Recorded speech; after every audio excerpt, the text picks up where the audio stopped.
But the thing is this, when you say what is the logical reason behind this, there is an assumption.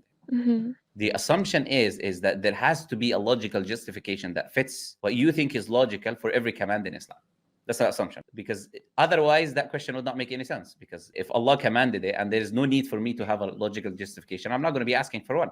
But there's an assumption for many people is that there has to be a logical explanation given to me that fits my understanding for every command in order for me to do that command. Then you're not worshiping God, you're worshiping your own desires. You're worshiping your intellect.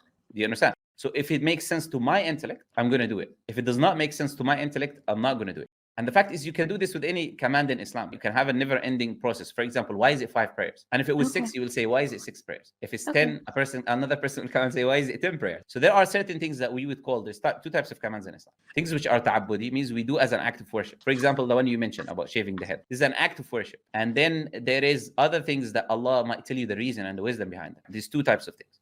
But the important thing, what you need to establish with logical reasoning, is whether Islam is the truth or not. Once you've established that with logical reasoning and evidences, then you cannot be questioning every single thing, because you already now accepted this is literally God's command. You get the point? Once I establish this is from God, then I know God is speaking there. So if God is speaking there, I'm not going to be asking God every single thing He tells me to do. Why should I do it or I shouldn't do it? The details, the very specific things like what you mentioned about shaving the head of a baby. So once you understand this concept, okay, I need first evidence that Islam is the truth. Okay, I've got evidence that Islam is the truth. I believe it's from God. Then I will follow what God commands, because He's God. He's the all-knowing, the all-wise. He is like the creator. He's the one who created me. And I'm in this life to obey and worship the creator. Okay.